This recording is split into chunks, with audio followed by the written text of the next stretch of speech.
बिस्मिल्लाहिर्रहमानिर्रहीम। शुरू अल्लाह का नाम लेकर जो बड़ा मेहरबान निहायत रहम वाला है।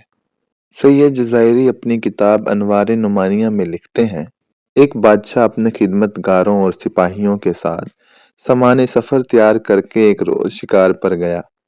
जब वो पहाड़ के दामन में दोपहर का खाना खाने दस्तरखान पर बैठा, तो एक शाहीन ने आकर अचानक उसके सामने से भुने हुए मुर्ग को पलक झपकते ही उठा लिया और तेजी से उड़ता हुआ चला गया।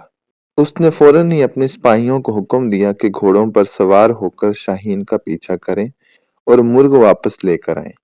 फौरन ही लश्कर रवाना हो गया, यहाँ तक कि शाहीन का ताक़ुब करता हुआ पहाड़ के दामन में जा पहुंचा। उसके बाद जब सिपाहियों ने देखा कि शाहीन पहाड़ की दूसरी जानब जा चुका है, तो फौरन ही ये सिपाही घोड़ों से उतर गए और पहाड़ की बुलंदी पर जा पहुंचे। पहाड़ की दूसरी जानब पहुंचने के बाद उन्होंने बड़ा अजीब और गरीब मंजर देखा।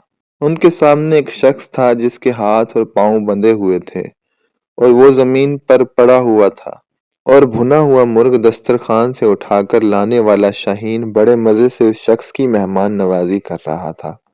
वो परिंदा अपनी चोंच से गोश्त को नोच नोच कर उस शख्स के मुंह में डाल रहा था, और उसके बाद वो उड़ा और कहीं से अपनी चोंच में पानी भर लाया।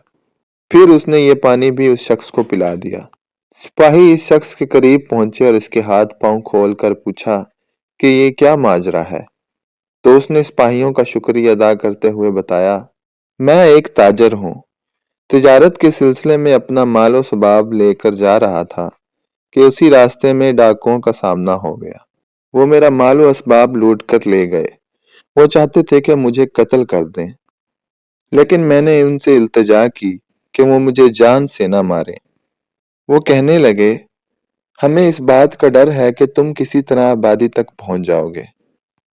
और उसके बाद उन लोगों ने मुझे और मेरे खच्चर को बांध दिया और चले गए। फिर दूसरे दिन ये परिंदा मेरे लिए कहीं से रोटी लेकर आया और आज ये भुना हुआ मुर्ग लेकर आया है। रोजाना 2 मरतबा ये परिंदा मेरी मेहमान नवाजी करता है। लिखा है कि बादशाह को जब इस बात का इल्म हुआ तो उसकी जिंदगी में इनकलाब आ गया। वो कहने लगा, अफसोस है हम पर कि हम ऐसे खुदा की खुदाई से गाफिल रहें, जो इस अंदाज से अपने बंदों को रिज्क फराहम करता है और अपना निज़ाम चलाता है।